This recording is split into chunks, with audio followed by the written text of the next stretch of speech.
Welcome to today's Explainer. We're diving straight into a totally wild, true crime intersection of Cold War paranoia, medical research, and unchecked government power. This is the story of how a pursuit of national security spiraled into something entirely unrecognizable. We're pulling all of this from Stephen Kinzer's deeply researched book, Poisoner-in-Chief, Sidney Gottlieb and the CIA's Search for Mind Control.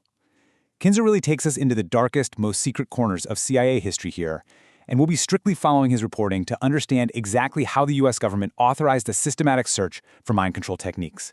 Get a load of this specific warning: where law ends, tyranny begins. Every single day of his youth, Sidney Gottlieb, the man who would eventually become the CIA's chief poison maker, walked past this exact phrase. It was chiseled right into the stone above the side entrance of his high school in the Bronx. Keep that ominous warning in the back of your mind as we go.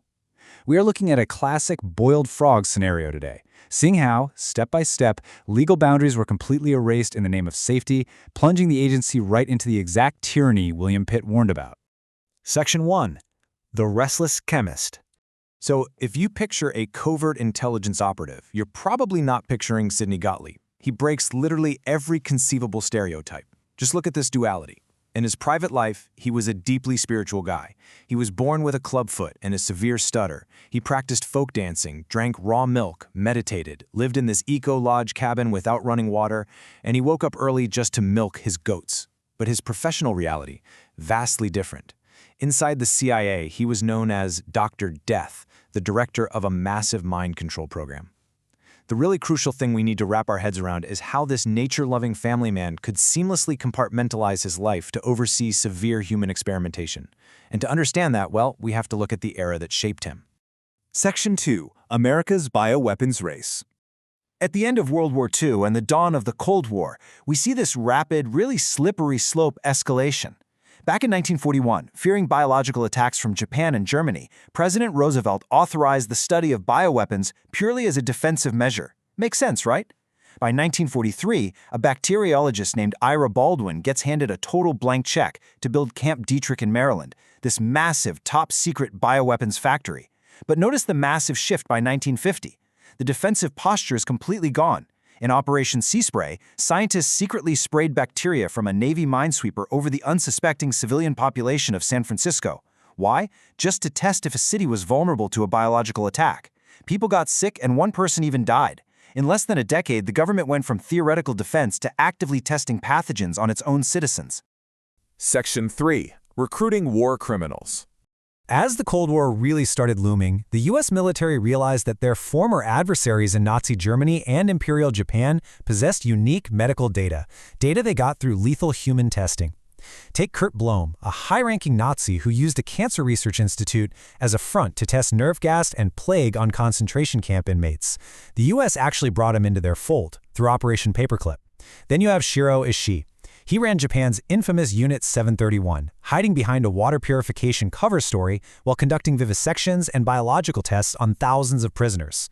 And instead of prosecuting him, General Douglas MacArthur secretly granted Ishii and his team full immunity in exchange for their data. The United States government actively traded justice for data obtained through some of the most extreme methods imaginable. Section 4. The Brainwashing Panic. Okay, so we have the infrastructure, we have the captured data, and now, bam! A new fear emerges. In the late 1940s and early 50s, intelligence reports started claiming that the Soviets and Chinese had perfected a brand new weapon. The popular term for it became brainwashing, which actually comes from the Chinese character Shi Nao. This panic was sparked by events like the 1949 show trial of Cardinal Mincensi in Hungary. He appeared visibly disoriented on stand and confessed to just completely absurd crimes. The CIA immediately assumed, with zero hard evidence, mind you, that the communists had invented a chemical or psychological method to literally reprogram human minds. And this fear wasn't just organic. It was actively fanned by a propagandist named Edward Hunter. And get this, he actually worked for the CIA. He convinced both the American public and the CIA's own leadership that communists were prepping for an immense psychological war. Essentially, the CIA bought into its own propaganda. They genuinely believed they were losing a psychic war, which gave them this perceived mandate to pursue mind control under the guise of urgent existential national security. Section 5. Black Sites and Bluebird. To respond to this brainwashing panic, the CIA launched Project Bluebird. But they knew they couldn't legally do this kind of work on American soil, right? So they established what we now call black sites. One of the most prominent was Villa Schuster, which was this elegant, gabled 1906 mansion over in Kronberg, Germany. The facade was absolutely beautiful. Upstairs, you'd have CIA doctors and former Nazi scientists sitting around the fireplace discussing chemistry. But down in the bricked-in basement cells below them, they used so-called expendable prisoners, refugees, suspected spies, people they figured wouldn't be missed, as human guinea pigs. These prisoners were subjected to extreme drug cocktails, electroshock, and sensory deprivation, operating completely beyond the reach of any law or the Nuremberg Code. You can really see the terrifying scope of their objectives in the verbatim questions the CIA recorded in their internal memos. Listen to these. Can we guarantee total amnesia? Can we alter a personality? Can we devise a system for making unwilling subjects into willing agents? Can a person under hypnosis be forced to commit murder? I mean, wow, this shows exactly how far the agency had strayed from that initial defensive posture back in 1941. They were actively hunting for the ultimate offensive weapon, the ability to entirely command human behavior. Section 6. Directing Mind Control. So on July 13, 1951, all of these narrative threads we've been talking about finally collide. CIA Director Allen Dulles centralized these scattered programs under a new banner called Project Artichoke, which, as you might know, later evolved into MK-ULTRA. And he handed the reins over to the 33-year-old chemist we met at the very beginning, Sidney Gottlieb. Dulles and Gottlieb actually shared a unique bond. They were both born with club feet, but much more importantly, they shared a deep conviction that finding the key to mind control was the only way to save the free world. Under Project Artichoke and MK-ULTRA, Gottlieb oversaw the stockpiling of botulinum toxin, lethal diseases, and massive quantities of a newly discovered hallucinogen called LSD. He directed teams that dosed unwilling patients just to see if their psyches would completely break.